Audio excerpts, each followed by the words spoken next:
The Mountain View Hotel sat silent under a January night sky. The lobby clock ticked past midnight. Then, the brass bell above the front door chimed. A tall man in a dark suit stepped inside, the cold air swirling at his feet.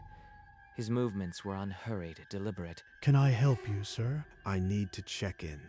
Room 7. I am sorry, sir. That room is permanently unavailable. I am already there, son. I just need to check in. The man turned and walked down the long Victorian hallway, his figure dissolving into the darkness before he reached the door. Charles stood frozen behind the desk. Then he looked down at the open registry. Fresh ink gleamed in the amber lamplight, an entry that hadn't been there moments before. That's my handwriting. And my name. He had no memory of putting pen to paper. But there it was, recorded in the hotel's ledger. Another guest for room 7, 19 years earlier. Charles had arrived at the Mountain View Hotel on a cold autumn evening. The building loomed against the darkening sky, its grand facade now chipped and faded. The lobby was a ghost of its former elegance. Frayed carpets, a dusty chandelier, but the green banker's lamp still cast its amber glow. You can almost hear the old swing bands in here. This place still has character. Forget the bands.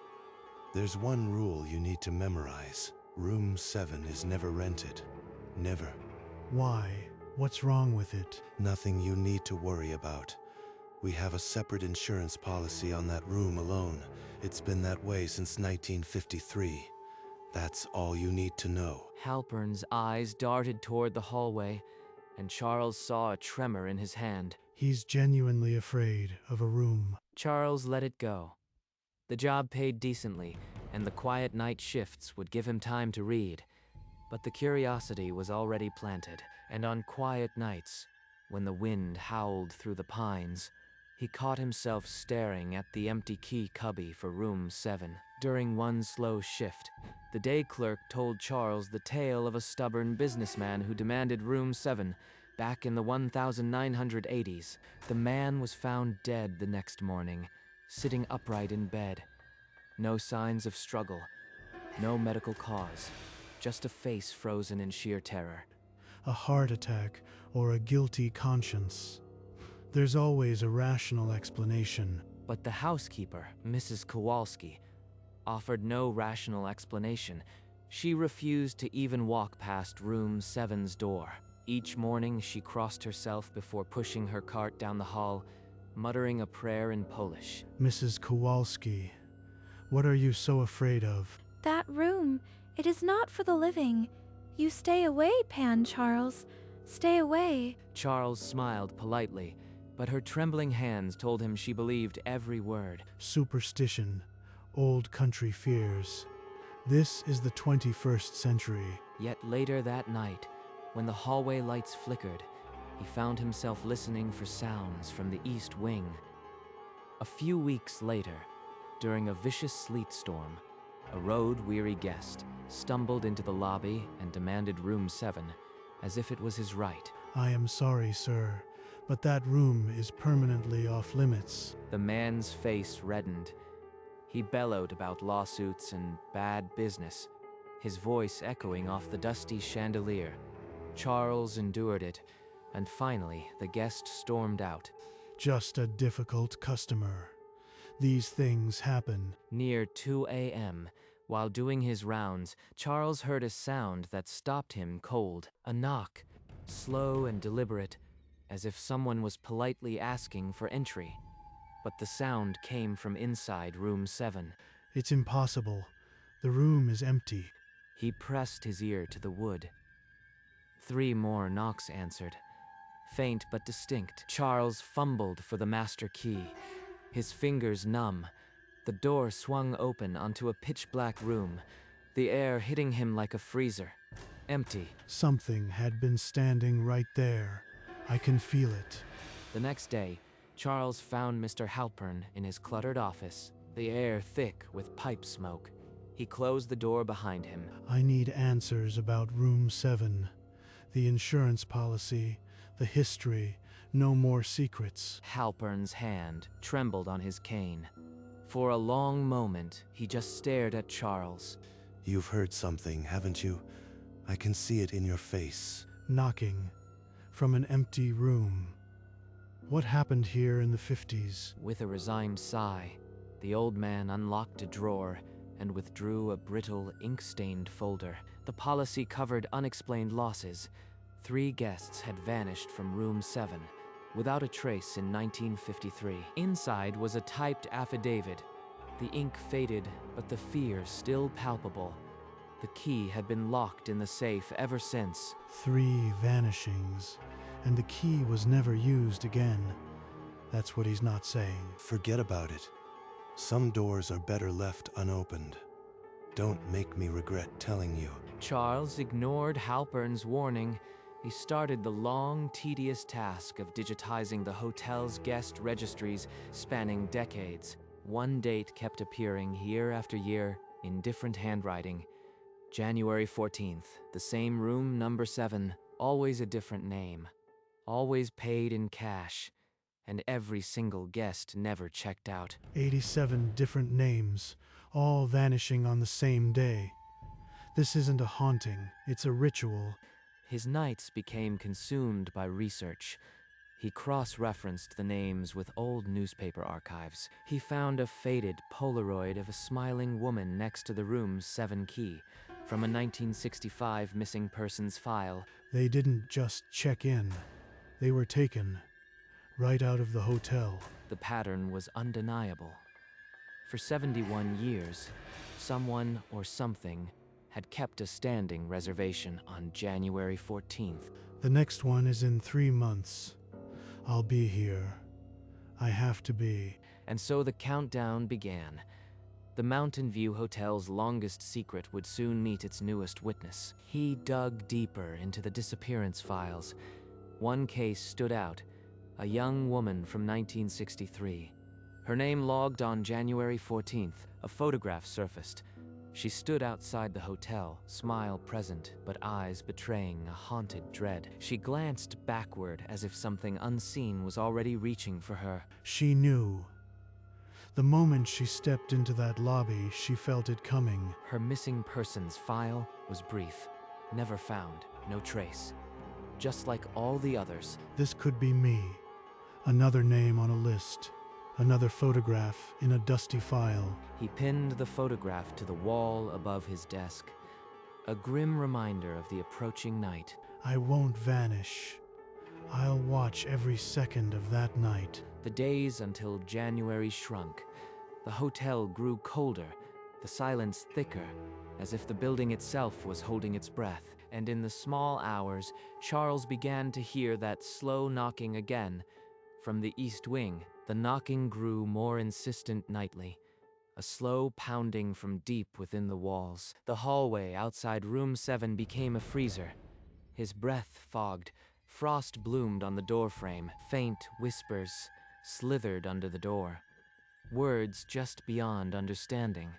Like static hiss, the green lamp on the front desk flickered wildly whenever he passed the east wing. One evening, Mrs. Kowalski caught him in the back hallway, rosary clicking in her trembling hands. Pan Charles, do not work the 14th. The evil wakes that night. For your soul, stay home. I'll be fine. It's just another night shift. I appreciate your concern. She crossed herself, tears in her eyes, and shuffled away muttering Polish prayers. She's terrified, but I've come too far. I have to see the truth. On the night of January 13th, he placed a chair facing the front door, flashlight in pocket, the photograph beside him. Midnight approached. The clock ticked with painful clarity. The hotel fell into a vacuum of silence. No wind, no creaks, just Charles's own pulse in his ears. At 12:01, the brass bell above the door chimed, a single, clear note that seemed to suck the air from the room. The heavy door swung inward. A tall man in a dark suit stepped inside, cold fog swirling around his polished shoes. Can I help you, sir? I need to check in. Room 7. I am sorry, sir. That room is permanently unavailable. I am already there, son. I just need to check in. He turned without waiting for a reply and walked toward the long hallway, his footsteps silent on the worn carpet. Charles's hand trembled as he grabbed the registration book. The green lamp flickered violently, then steadied. It's happening, just like the others. The man's silhouette receded down the long Victorian hallway, his dark suit blending with the shadows. No footsteps echoed. Charles stepped from behind the desk, flashlight beam wavering down the corridor. The air grew colder with each step. The man's form dissolved before he reached the door, like mist evaporating. One moment there, the next, nothing. The yellow-green light beneath room 7's door flickered wildly, pulsing like a frantic heartbeat, then extinguished completely. He didn't open the door. He just stopped existing. Silence returned, heavier than before. The only light was the faint amber glow from the distant lobby. The registry. I need to see the registry. He forced his legs to move, the flashlight beam twitching. Each step back to the desk felt like a surrender. The registration book lay open where he'd left it. The pen rested beside it, waiting. Charles knew before he looked. The pattern demanded completion, and he was now part of it. He looked down. The amber light fell on a fresh line of ink, still glistening wet. His own name stared back, the final loop of the S, trembling as if written by an unsteady hand. That's my handwriting. I've signed my own death warrant. He scrabbled at the page, as if to smudge it out, but the ink was already set, a permanent record. No memory. Just like the others. I've been marked. He pulled the ledger closer, comparing the loops and slant, identical to his own penmanship, down to the hesitation in the R. The pattern completes itself. I am the next guest who never leaves. A profound cold settled in his chest. The photo of the woman from 1963 seemed to stare at him from the wall. What do I do? Run. Burn the book. It's too late. He slammed the ledger shut, the sound echoing like a gunshot. The hotel remained silent, waiting. Through the chaos of his thoughts, one image surfaced. The green safe behind the desk, where the room 7 key had been locked for decades. The safe. If the key is still there, then the man couldn't have used it. He stumbled to the safe, knees cracking on the dusty floor. His trembling fingers spun the dial. The lock clunked open. He swung the heavy door, expecting to see the familiar single brass fob.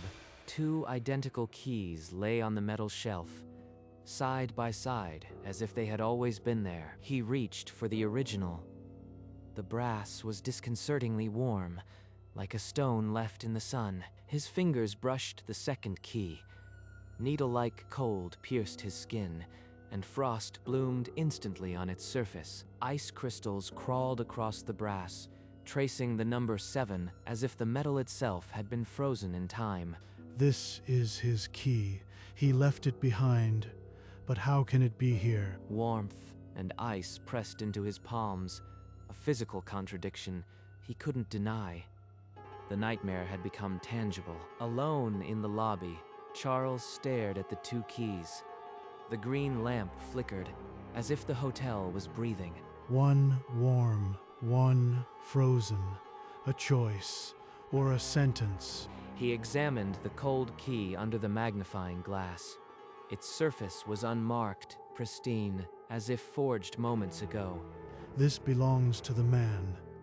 If I hold it, am I bound to him? He remembered the 3 vanishings in 1953. The insurance policy. The housekeeper's terrified eyes. Smash them, melt them down. But what if that just releases something? What if I use the warm key on room 7? Would I see what the others saw? The cold key seemed to pulse, leaching warmth from his palm, a silent reminder of its unnatural origin. I could just leave, never come back. But the registry, it already has my name. He placed both keys on the desk, unable to decide, the weight of 71 years pressing down on him. His gaze drifted to the photograph on the wall, the woman from 1963, forever looking back in dread. She looked back. The last thing she saw was this hotel. I won't be next. He scooped up the 2 keys, one burning, one freezing, and stood. I am locking you back where you belong. Tonight, I am done. He walked to the green safe, each step on the worn carpet, a declaration of finality. The 2 keys clinked against the metal shelf, side by side again, as if they had never been separated. Let the next owner deal with this nightmare. I am breaking the chain. He scribbled a resignation on hotel stationery, leaving the safe key as his final act. 19 years. It ends with a closed door and a locked safe. Without a backward glance, he walked into the cold January dawn, the hotel shrinking behind him. Outside, the January wind cut through his coat like a blade. The gravel crunched under his worn Oxfords. Don't look back. Keep walking. It can't follow you into the daylight. The Mountain View Hotel receded into the gray sky, its windows dark, the front door he had locked still swinging slightly. 19 years, and all I have is a suitcase, and a story no one would believe. He reached the tree line and felt a sudden lightness, as if a hand had released his shoulder. But then came the prickle on the back of his neck, a familiar sensation. He was being watched. He turned.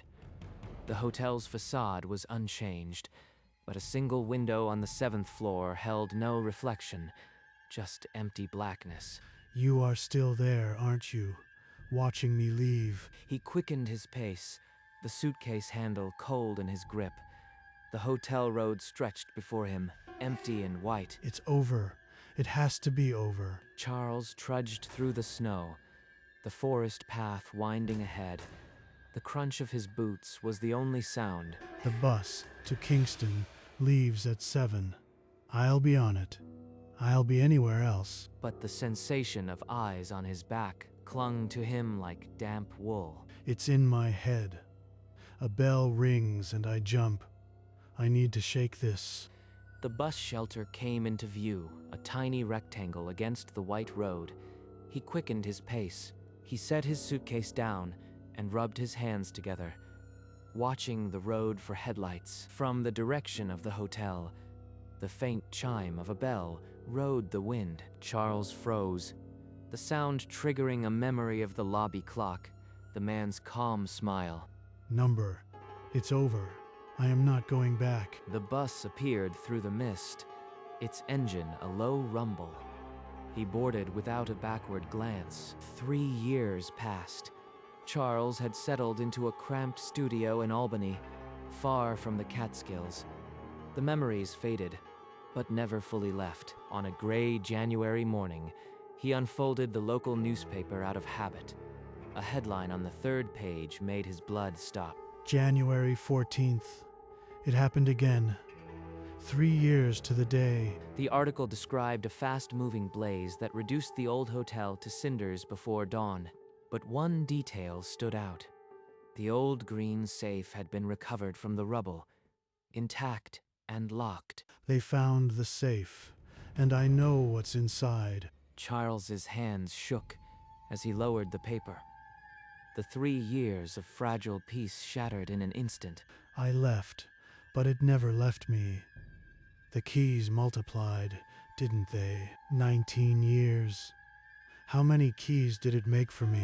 He stared at the newspaper, dreading the next article that would reveal the safe's contents.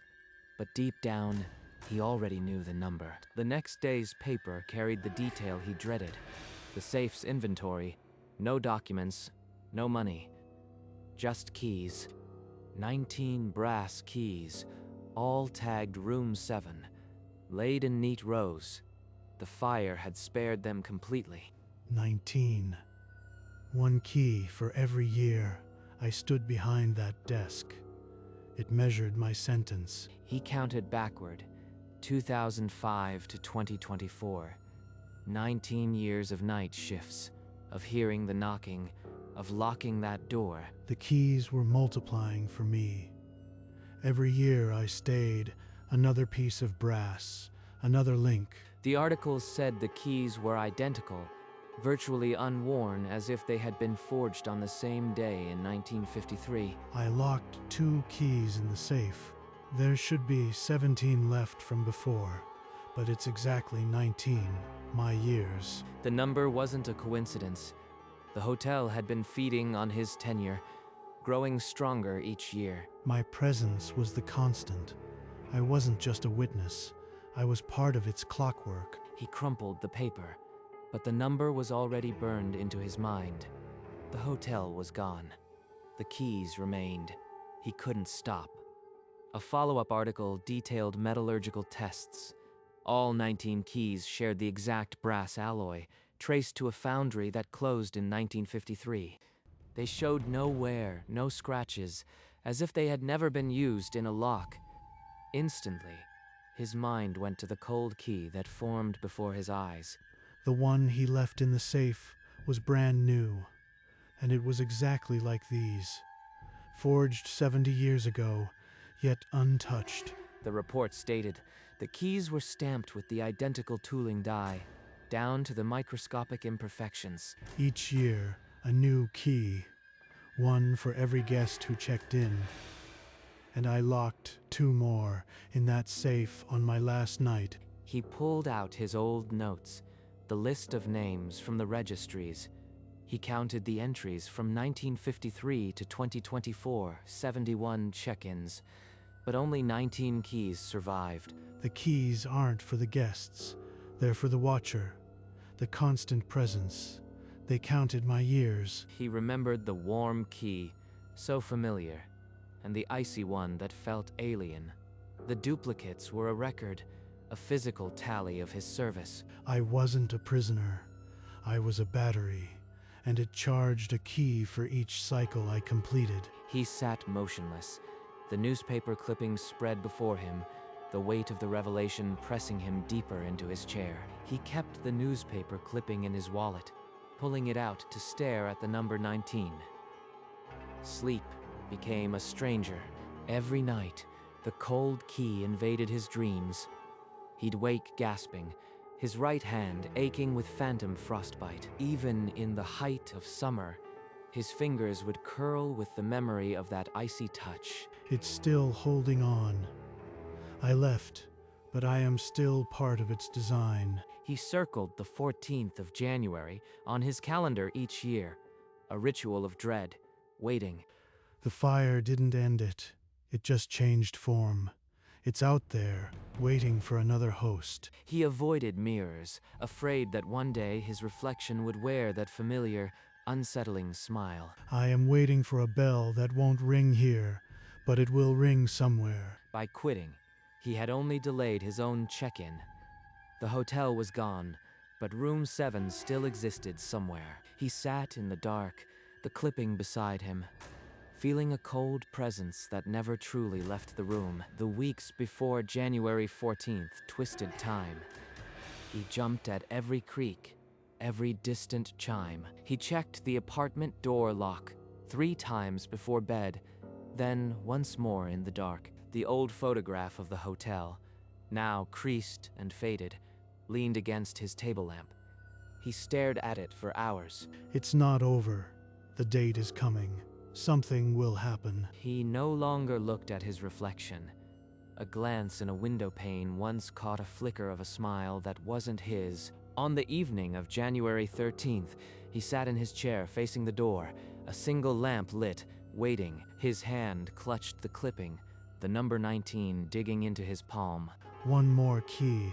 It still needs one more. Outside, a cold wind rattled the window. Somewhere, a bell chimed distantly. He did not move. The picture of the hotel stared back at him, waiting. The hour hand on the wall clock crept past midnight. A profound stillness settled. Charles's lips parted slightly. The corners twitched upward, not his smile. A flash of memory. The man from the hotel, that same knowing curl of the lip, his right hand unclenched. In the flickering lamplight, a brass key rested in his palm. Frost bloomed along the key's teeth, just like that night. The cold did not pain him anymore. He looked toward the window pane. His reflection wore the smile perfectly, as if it had always belonged there. I just need to check in. Far away, a bell chimed in an empty lobby. The hotel was gone, but the key was already turning in a new lock, and another brass key joined the count, waiting for the next January 14th.